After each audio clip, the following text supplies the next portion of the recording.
Hello बच्चों, let's read the question.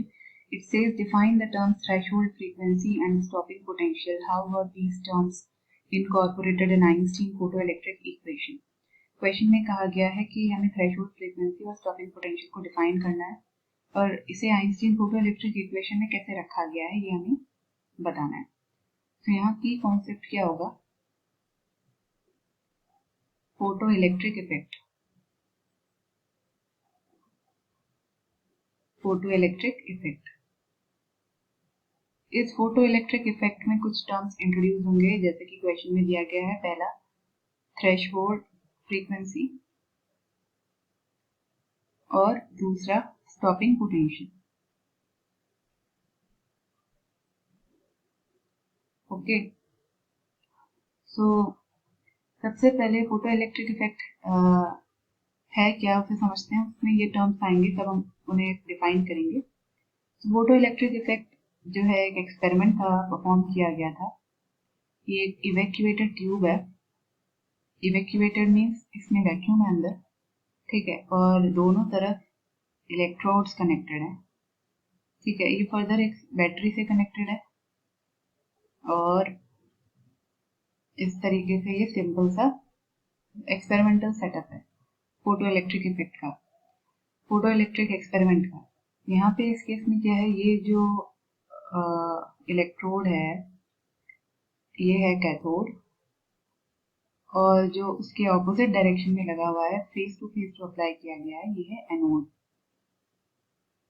अब simple experimental setup है। इसमें हुआ क्या था कि एक पर्टिकुलर फ्रीक्वेंसी की रेडिएशन को कैथोड पर इंसिडेंट करा और इसमें से करंट फ्लो कर रहा था क्योंकि ये बैटरी से कनेक्टेड है। तो कैथोड और एनोड के बीच से कोई करंट पास नहीं हो रहा था क्योंकि ये वैक्यूम है और बहुत दूर दूर है। तो एक तरीके से ये कनेक्शन तो था लेकिन डिसकनेक्टेड था। फिर हमने एक पर्टिकुलर फ्रीक्वेंसी की रेडिएशन फॉल की, लेट्स से न्यू नॉट, और ये जब कैथोड पे इंसिडेंट हुई तो कैथोड में से इलेक्ट्रॉन इजेक्ट हुए और ये इलेक्ट्रॉन एनोड की तरफ प्रोसीड करते हैं, ठीक है, क्योंकि एनोड का हम नेगेटिव पोटेंशियल लेके चल रहे हैं।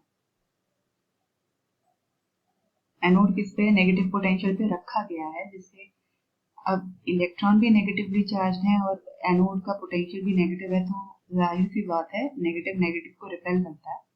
तो इलेक्ट्रॉन जो है जिनकी काइनेटिक एनर्जी बहुत ज्यादा होगी वो ही नेगेटिव नेगेटिव रिपल्शन को ओवरकम करके एनोड तक पहुंच पाएंगे और एक फोटो इलेक्ट्रिक करंट फ्लो होगा इस सर्किट में से, ठीक है। ये जो इलेक्ट्रॉन्स हैं इन्हें हम क्या कहते हैं? फोटो इलेक्ट्रॉन्स, क्योंकि ये लाइट यानी फोटॉन फॉल किए उसकी वजह से इंसिडेंट या इजेक्ट हुए हैं, ठीक है। तो नेगेटिव पोटेंशियल रखा गया है इस प्लेट का। सबसे पहले मिनिमम नेगेटिव पोटेंशियल पे रखा, जिससे इलेक्ट्रॉन जो है हाई फ्रीक्वेंसी की अगर लाइट को इंसिडेंट किया जाता है तो हाई एनर्जेटिक इलेक्ट्रॉन्स बाहर आएंगे और इनकी एनर्जी ज्यादा होने की वजह से ये नेगेटिव एनोड तक पहुंच जाएंगे। फिर हमने क्या किया, मतलब एक्सपेरिमेंटलिस्ट ने क्या किया, धीरे धीरे इस एनोड के पोटेंशियल को और नेगेटिव कर दिया, ठीक है। एनोड प्लेट का पोटेंशियल और डिक्रीज कर दिया, उसे और नेगेटिव कर दिया, negative. Okay, so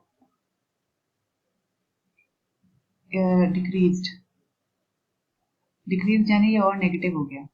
so as a result क्या हुआ, जो इलेक्ट्रॉन यहाँ से निकल रहे थे वो एक भी इलेक्ट्रॉन, हमने इतना इसका पोटेंशियल नेगेटिव किया जिससे एक भी इलेक्ट्रॉन इस प्लेट तक ना पहुंच पाए। तो वो जो पोटेंशियल होता है उसे स्टॉपिंग पोटेंशियल कहते हैं, ठीक है। एक ऐसा पोटेंशियल वी नॉट जिस पर मैक्सिमम नेगेटिव, कह सकते हैं maximum negative potential, so that no electron can reach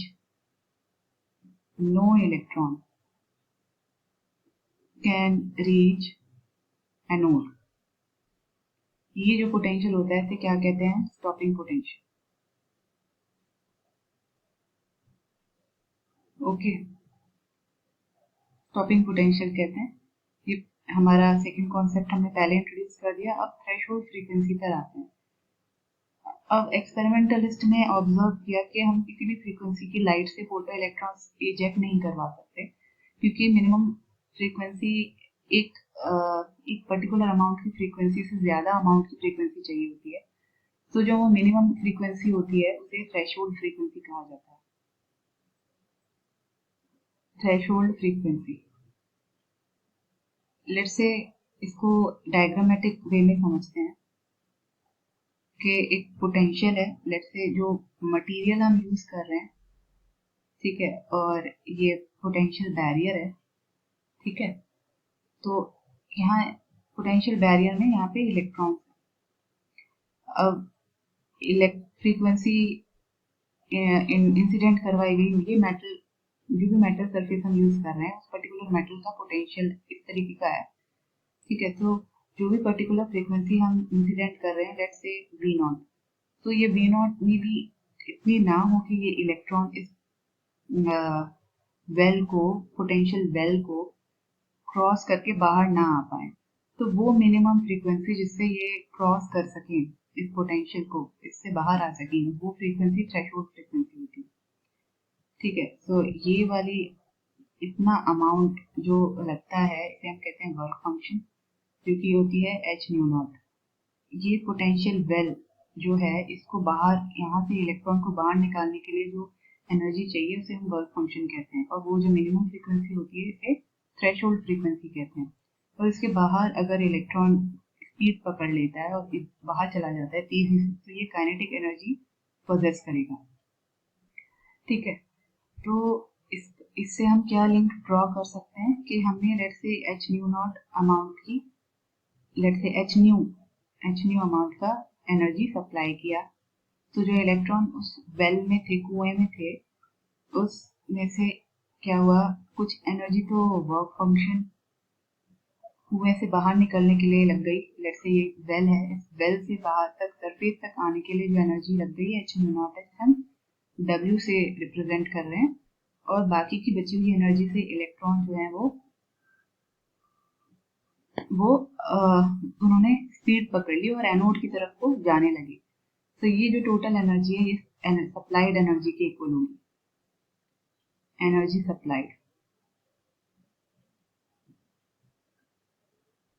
ठीक है। और इसको हम एक्सपेंड करके लिख सकते हैं H nu is equal to H nu naught plus kinetic energy. तो ये जो न्यू नॉट मिनिमम फ्रीक्वेंसी हमें चाहिए इलेक्ट्रॉन्स को वेल से बाहर निकालने के लिए, पोटेंशियल वेल से बाहर निकालने के लिए, इसे हम कहते हैं थ्रेशोल्ड फ्रीक्वेंसी। और जो काइनेटिक एनर्जी वो पोजेस करते हैं वो क्या हो जाएगी, हाफ एम वी स्क्वायर। तो यहाँ से फोटो इलेक्ट्रिक इक्वेशन, इफेक्ट की इक्वेशन हम लिख सकते हैं H nu is equal to H nu naught plus half M V square. तो ये पूरा फिनोमेना है और ये इसकी इक्वेशन है। सो थ्रेशोल्ड फ्रीक्वेंसी से ये रिलेटेड है, ठीक है। मैक्सिमम काइनेटिक एनर्जी कब पोजेस करेगा, मैक्सिमम वेलोसिटी, यहाँ पे जो वेलोसिटी होगी या मैक्सिमम वेलोसिटी होगी। तो इस केस में हमने स्टॉपिंग पोटेंशियल डिस्कस किया कि जब एनोड को हम मैक्सिमम नेगेटिव कर देते हैं तो कोई भी इलेक्ट्रॉन इसकी तरफ अप्रोच नहीं कर पाता। तो इस एनोड पर जो पोटेंशियल होगा उसकी वजह से जो एनर्जी होगी वो क्या होगी, Q V naught is equal to half M V square. तो ये भी एनर्जी है, ठीक है। और हाफ एम वी स्क्वायर क्या है, काइनेटिक एनर्जी है, इलेक्ट्रॉन्स जो एनोड की तरफ अप्रोच कर रहे हैं, ठीक है। सो अगर ये जो स्टॉपिंग पोटेंशियल है ये मैक्सिमम होगा तो मैक्सिमम काइनेटिक एनर्जी से जो मूव कर रहे हैं इलेक्ट्रॉन्स हैं उन्हें ये रोक पाएगा। तो जो काइनेटिक एनर्जी होगी इस वी नॉट के मैक्सिमम करने पर वो क्या होगी, मैक्सिमम काइनेटिक एनर्जी, और वेलोसिटी जो वो पोजेस करेंगे इलेक्ट्रॉन ये क्या होगी, मैक्सिमम होगी। तो इस केस में स्टॉपिंग पोटेंशियल का रिजल्ट हम देख सकते हैं कि वेलोसिटी इलेक्ट्रॉन्स की मैक्सिमम होगी, और थ्रेशोल्ड फ्रीक्वेंसी हम देख सकते हैं एच न्यू नॉट के टर्म्स में, ठीक है। यहाँ पे इसको न्यू कर लीजिए, इंसिडेंट फ्रीक्वेंसी इज न्यू।